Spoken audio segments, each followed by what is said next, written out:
Nah, Bapak Ibu, begini, ada pertanyaan, kenapa kok orang-orang yang nggak kenal Allah, ya, orang-orang yang nggak kenal Allah, tapi kok mereka dikasih rezeki sama Allah, ya, mereka nggak sholat, nggak puasa, nggak haji, nggak zakat, gitu ya, kemudian tidak melakukan amalan-amalan soleh, tidak bersedekah dan seterusnya, gitu ya.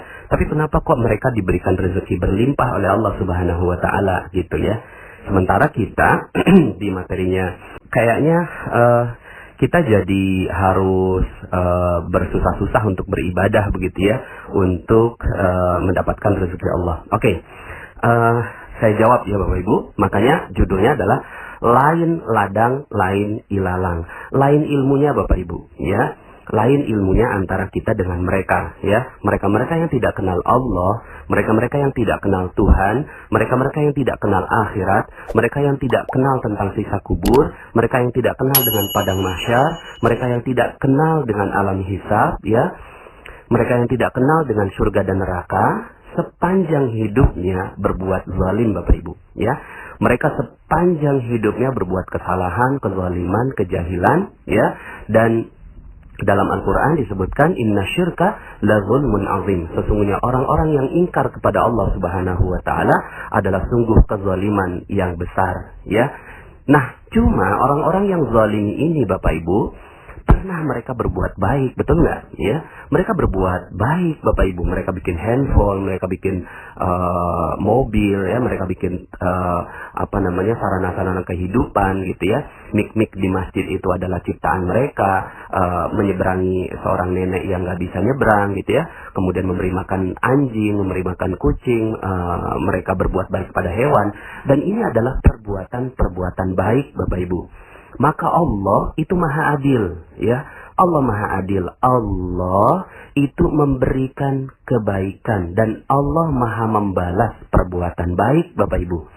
Cuma, ya, orang-orang yang belum kenal Allah ini, Allah balas perbuatan baiknya di dunia, supaya di akhirat Allah tidak punya hutang lagi kepada mereka. Sepanjang kehidupannya di akhirat tinggal siksa demi siksa demi siksa kepada mereka, ya. Tapi Allah maha membalas perbuatan baik mereka, ya.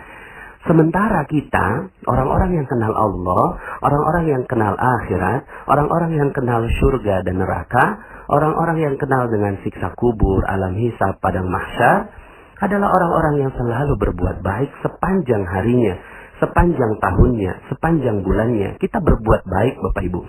Kita bersyahadat asyhadu an la ilaha illallah dalam setiap sholat kita ulang-ulang lagi, gitu ya. Kita berbuat baik Bapak Ibu. Tapi pernah nggak Bapak Ibu kita berbuat salah? Pernah nggak kita berbuat dosa? Pernahkah kita berbuat khilaf? Pasti pernah Bapak Ibu. Maka Allah pun maha adil. Allah maha membalas perbuatan salah. Allah maha membalas perbuatan dosa. Allah maha membalas perbuatan khilaf. Tapi dibalasnya di mana Bapak Ibu? Di dunia. Buat orang-orang yang kenal Allah, perbuatan dosa mereka dibalas di dunia. Supaya apa? Supaya nanti di akhirat tinggal tersisa yang baik-baiknya saja. Maka wajar saja kalau seandainya orang-orang yang beriman kepada Allah, mereka berbuat durhaka kepada ibunya, didahulukan siksanya di dunia. Maka kalau seandainya dia disiksa di dunia, bersyukurlah. Kenapa? Karena tidak akan ada lagi bagian siksa nanti di akhirat, ya. Kalau seandainya kita sekarang jatuh, bangkrut, ya, dan seterusnya, ya bersyukurlah. Berarti itu adalah pengguguran dosa yang Allah Subhanahu Wa Taala dahulukan pengguguran dosanya di dunia, ya. Sehingga akhirnya nanti tidak ada lagi penghapusan dosa di akhirat. Kan senang, bahagia kalau sudah demikian. Maka dalam sebuah hadis disebutkan tidak adalah kesusahan, ya, yang dialami seorang mukmin walaupun dia hanya tertusuk duri, kecuali diampunkan dosanya oleh Allah Subhanahu Wa Taala, ya. Maka di sini jelas Bapak Ibu, ilmunya akhirnya berbeda, lain padang, lain ilalang, gitu ya. Mereka beda ilmunya, mereka hanya inginkan kehidupan dunia. Mereka hanya inginkan kehidupan dunia, maka mudah sekali bagi mereka untuk dapatkan dunia yang berlimpah. Mudah sekali, ya. Hanya cukup berbuat baik, ya, maka mereka akan mendapatkan kehidupan dunia mereka, ya.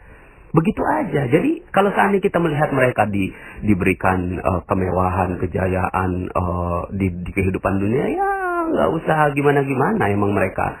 Allah Maha Baik gitu ya. Allah Maha Baik, cuma mereka hanya mendapatkan bagian itu di kehidupan dunia. Tentunya kita tidak mau hanya dalam kehidupan dunia saja. Begitu ya Bapak Ibu ya. Dalam Al-Quran disebutkan dalam surat Ali Imran ayat 176. A'udzubillahi minasyaitonir rajim. وَلَا يَحْزُنكَ الَّذِينَ يُسَارِعُونَ فِي الْكُفْرِ إِنَّهُمْ لَن يَضُرُّوا اللَّهَ شَيْئًا يُرِيدُ اللَّهُ أَلَّا يَجْعَلَ لَهُمْ حَظًّا فِي الْآخِرَةِ وَلَهُمْ عَذَابٌ عَظِيمٌ. Janganlah kamu disedihkan oleh orang-orang yang segera menjadi kafir. Sesungguhnya mereka tidak sekali-kali dapat memberi mudarat kepada Allah sedikit pun. Allah berkehendak tidak akan memberi sesuatu bahagian pun dari pahala kepada mereka di akhirat. Dan bagi mereka azab yang besar. Nah, jelas Bapak Ibu, ya, jelas sekali dalam surat Ali Imran ayat 176 ini, Allah tidak akan berikan bagian kepada mereka nanti di kehidupan akhirat, ya. Jadi, kalaulah mereka dapat surganya di dunia, ya, biarkan saja. Nah, sekarang tinggal ilmu kita Bapak Ibu. Ya, jadi kalau seandainya ada muslim, ada mukmin yang hidupnya sulit di dunia, ya, karena memang Allah ingin buat dosanya itu dihancurkan di kehidupan dunia, ya, maka kan doanya kita Rabbana atina fid dunya hasanah wa fil akhirati hasanah, di dunia hasanah, di akhirat hasanah. Maka kalau ini pilihan hidup kita, ya, jadi pilihan hidup kan ada 3 jadinya ya. Pertama, bahagia di dunia dan sengsara di akhirat. Itulah orang-orang yang tidak kenal Allah Subhanahu wa Ta'ala. Buat mereka Bapak Ibu, sudah lepaskan, jangan pakai gaya hidup mereka. Anda nggak akan pernah bisa gitu kan sukses dengan gaya hidup mereka, karena mereka milih bahagia di dunia, sengsara di akhirat. Nah, ada yang pilihan kedua. Pilihan yang kedua adalah bahagia di akhirat, ya, bahagia di akhirat, sengsara di dunia, ya. Nah, ini pilihan orang-orang yang masuk Islam tapi buat banyak dosa Bapak Ibu, ya. Dia udah Islam, dia mukmin, dia beribadah, dia sholat, ya, dia zakat, puasa, haji, ya, berlebaran ikut, ya. Terus kemudian dia juga beramal ibadah di kehidupan dunia, tapi mereka berbuat dosa Bapak Ibu, ya. Maka ini pilihan yang kedua. Orang-orang yang seperti ini sudah pasti akan sengsara di dunia, tapi mereka akan bahagia di akhirat. Nah, pilihan yang ketiga Bapak Ibu. Pilihan ketiga inilah pilihan magnet rezeki Bapak Ibu, ya. Pilihan magnet rezeki apa?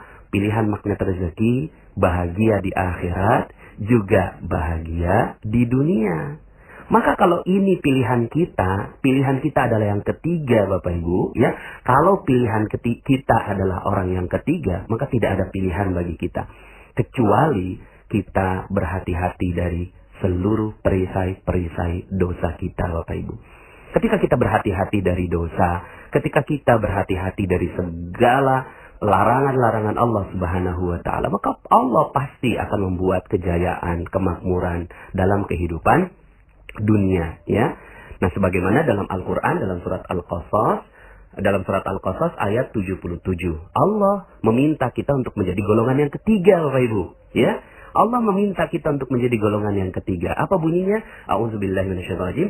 Wabtaghi fima ataqallahu ad-daral akhirah wa la tansa nasibaka minad dunya. Ya, dan carilah pada apa yang telah dianugerahkan Allah kepadamu kebahagiaan negeri akhirat. Jadi yang memang disuruh kejar tuh kebahagiaan akhirat Bapak Ibu, ya. Memang udah visinya visi akhirat, tapi wala tansa nasibaka minad dunya, tapi jangan kamu melupakan bahagian kenikmatan dunia. Tuh, Allah ingin gitu ya, kita untuk ambil bagian dari kehidupan dunia kita. Jadi kalau ada yang mau nikmati kehidupan dunia, hidupnya bagus, ya, kemudian berjaya, berlimpah, kaya raya, dan seterusnya dalam kehidupan dunia, akhirnya ilmunya berbeda Bapak Ibu. Lain ladang, lain ilalang. Yang harus kita lakukan dalam kehidupan dunia ini akhirnya 2 Bapak Ibu. Pertama, berhati-hati dari seluruh dosa-dosa kita. Kenapa? Karena setiap dosa Allah akan balas di dunia. Ya, karena kita sudah pilih menjadi seorang mukmin. Allah akan balas dalam kehidupan dunia. Hati-hati Bapak Ibu, ya. Durhaka pada orang tua, suudzon kepada orang lain, atau buruk sangka kepada orang lain, kemudian keluh kesah kita dan seterusnya, itu nanti Allah akan balas dalam kehidupan dunia Bapak Ibu. maka nggak ada pilihan lain bagi kita. Kalau seandainya kita mau hidup enak, nikmat di kehidupan dunia, maka berhati-hati terhadap ini semua. Jadi ini nanti akan saya bahas pelan-pelan terus, perlahan-lahan nanti saya tambahkan dosisnya dalam ilmu magnet rezeki, Bapak Ibu. Nah, Allah juga buka di dalam Al-Quran surat ayat yang tadi ya, wa ahsin kama ahsanallahu ilaik. Nah, ini rahasianya ya. Rahasianya kalau mau hidupnya enak di dunia, kata Allah, berbuat baiklah kepada orang lain tuh. Wa ahsin, berbuat baiklah kepada orang lain sebagaimana Allah telah berbuat baik kepadamu. Wala tabghil fasada fil ard, dan jangan berbuat kerusakan di muka bumi. Itu jelas. Allah minta kita jangan berbuat kerusakan. Berbuat kerusakan di mana? Di pikiran, di perasaan. Perasaan jangan berbuat kerusakan, Bapak Ibu, ya. Pikiran juga, ya. Kemudian spiritual juga, gitu ya. Kenapa? Karena Allah telah buatkan hukum. Ini hukum dari Allah Subhanahu wa taala. Innallaha la yuhibbul mufsidin. Sesungguhnya Allah tidak menyukai orang-orang yang berbuat kerusakan. Coba lihat Bapak Ibu, ya.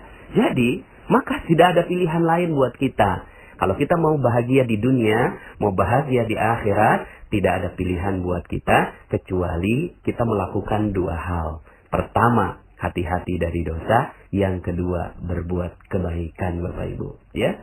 Sebagaimana orang-orang yang golongan pertama berbuat kebaikan, ya. Wa ahsin, dan berbuat baiklah, ya.